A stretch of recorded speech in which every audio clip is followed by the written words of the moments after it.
ರಾಜ್ಯ ರಾಜಧಾನಿ ಬೆಂಗಳೂರಿನಲ್ಲಿ ಕುಡಿಯೋ ನೀರಿಗಾಗಿ ತತ್ವಾರ ಪ್ರಾರಂಭವಾಗಿ ಅನೇಕ ದಿನಗಳಾಗಿ ಹೋಗಿದೆ. ಇದಕ್ಕೆ ಪರಿಹಾರವನ್ನ ಕಂಡುಕೊಳ್ಳಬೇಕು ಅನ್ನೋ ಭಾಗವಾಗಿ ಇವತ್ತು ಮುಖ್ಯಮಂತ್ರಿಗಳ ನೇತೃತ್ವದಲ್ಲಿ ಸಭೆಯನ್ನ ಕರೆಯಲಾಗಿತ್ತು. ಆದರೆ ಚುನಾವಣೆಯ ನೀತಿ ಸಂಹಿತೆ ಈ ಕುಡಿಯೋ ನೀರಿನ ಸಮಸ್ಯೆಯ ಕುರಿತಾದ ಸಭೆಗೂ ಕೂಡ ಅಡ್ಡಿಯಾಗ್ತಾ ಇದೆ.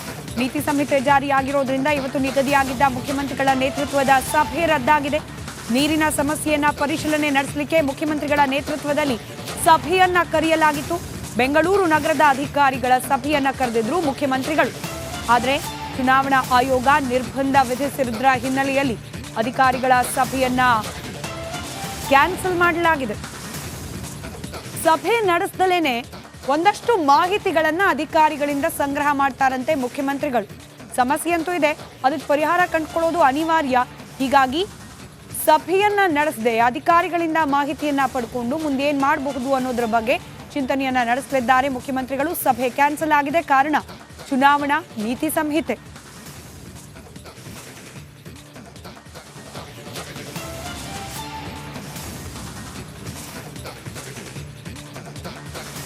ಮತ್ತಷ್ಟು ಡೀಟೇಲ್ಸ್ ನಮ್ಮ ಪ್ರತಿನಿಧಿ ವಿಜಯ್ ನೀಡ್ತಾ ಹೋಗ್ತಾರೆ. ವಿಜಯ್, ಮುಖ್ಯಮಂತ್ರಿಗಳ ಸಭೆ ಕ್ಯಾನ್ಸಲ್ ಆಗಿದೆ, ಈಗ ಅಧಿಕಾರಿಗಳಿಂದ ಮಾಹಿತಿ ತರಿಸ್ಕೊಳ್ತಾರೆ, ಏನ್ ನಿರೀಕ್ಷೆ ಮಾಡಬಹುದು ಅಂತ ಹೇಳಿ?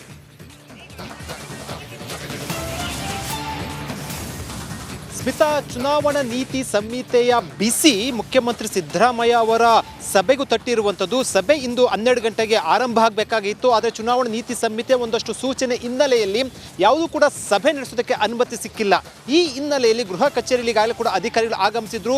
ಉಪಮುಖ್ಯಮಂತ್ರಿ ಡಿ.ಕೆ. ಶಿವಕುಮಾರ್ ಕೂಡ ಬಂದಿಲ್ಲ, ಯಾಕಂದರೆ ನೀತಿ ಸಂಹಿತೆ ಹಿನ್ನೆಲೆಯಲ್ಲಿ ಸಭೆ ನಡೆಸಬಾರ್ದು ಅಂತ ಸೂಚನೆ ಬಂದಿರುವಂಥದ್ದು. ಇದರ ಬೆನ್ನಲ್ಲೇ ಮುಖ್ಯಮಂತ್ರಿ ಸಿದ್ದರಾಮಯ್ಯ ಅವರು ಅಧಿಕಾರಿಗಳ ಜೊತೆ ಸಭೆ ನಡೆಸದೆ ಏನು ಒಂದಷ್ಟು ಮಾಹಿತಿಯನ್ನು ತೆಗೆದುಕೊಂಡ್ರು. ಯಾವುದು ಕೂಡ ನಿರ್ಧಾರ ಆಗಲಿ ಅಥವಾ ಯಾವುದು ಕೂಡ ಅಂದರೆ ಒಂದು ರೀತಿಯಲ್ಲಿ ಆದೇಶ ಯಾವುದು ಕೂಡ ಮಾಡುವಂಥದ್ದಿಲ್ಲ ಈ ಸಂಬಂಧಪಟ್ಟಂತೆ. ಈ ಹಿನ್ನೆಲೆಯಲ್ಲಿ ಬೆಂಗಳೂರು ಕುಡಿಯುವ ನೀರಿನ ಸಮಸ್ಯೆ ಸಂಬಂಧಪಟ್ಟಂತೆ ಒಂದಷ್ಟು ಮಾಹಿತಿಯನ್ನು ತೆಗೆದುಕೊಂಡು ಏನು ಅನ್ಅಫಿಷಿಯಲ್ ಆಗಿ ಅಧಿಕಾರಿಗಳಿಗೆ ಒಂದಷ್ಟು ನಿರ್ದೇಶನ ಸೂಚನೆಯನ್ನು ಕೊಟ್ಟರು. ಆದರೆ ಅಧಿಕೃತವಾಗಿ ಯಾವುದು ಕೂಡ ಸಭೆ ನಡೆಸುವಂಗಿಲ್ಲ, ಯಾಕಂದರೆ ಚುನಾವಣಾ ನೀತಿ ಸಂಹಿತೆ ಅಡ್ಡಿ ಹಿನ್ನೆಲೆಯಲ್ಲಿ. ಅಂದರೆ ಮುಖ್ಯಮಂತ್ರಿ ಸಿದ್ದರಾಮಯ್ಯ ಅವರ ಸಭೆಗೂ ಕೂಡ ಈ ಒಂದು ನೀತಿ ಸಂಹಿತೆ ಬಿಸಿ ತಟ್ಟಿರುವಂಥದ್ದು. ಸಹಜವಾಗಿ ಕುಡಿಯುವ ನೀರಿನ ಸಂಬಂಧಪಟ್ಟಂತೆ ಏನೇ ನಿರ್ಧಾರ ತೀರ್ಮಾನ ಇದ್ದು ಕೂಡ ಅಧಿಕಾರಿಗಳ ಮುಖಾಂತರ ಕೈಗೊಳ್ಳುವುದಕ್ಕೆ ಸಂಬಂಧಪಟ್ಟಂತೆ ಅವಕಾಶ ಇದೆ. ಆದರೆ ಖುದ್ದು ಮುಖ್ಯಮಂತ್ರಿಗಳು ಅಥವಾ ಜನಪ್ರತಿನಿಧಿಗಳು ಸಭೆ ನಡೆಸಿ ಯಾವುದು ಕೂಡ ತೀರ್ಮಾನ ಮಾಡುವಂತಹ ಆ ಒಂದು ಅವಕಾಶ ನೀತಿ ಸಂಹಿತೆಯಲ್ಲಿ ಇಲ್ಲ. ಈ ಹಿನ್ನೆಲೆಯಲ್ಲಿ ಸಭೆ ನಡೆಸುವುದಕ್ಕೆ ರದ್ದಾಗಿರುವಂಥದ್ದು. ಮತ್ತು ಉಪಮುಖ್ಯಮಂತ್ರಿ ಡಿ.ಕೆ. ಶಿವಕುಮಾರ್ ಅಂದರೆ ಬೆಂಗಳೂರು ಉಸ್ತುವಾರಿ ಸಚಿವ ಡಿ.ಕೆ. ಶಿವಕುಮಾರ್ ಕೂಡ ಈ ಬರಬೇಕಾಯಿತು. ನೀತಿ ಸಂಹಿತೆ ಹಿನ್ನೆಲೆಯಲ್ಲಿ ಅವರು ಕೂಡ ಬರದೇ ಇರುವಂಥದ್ದು. ಸ್ಮಿತಾ, ಧನ್ಯವಾದ ವಿಜಯ್ ಮಾಹಿತಿಗಾಗಿ.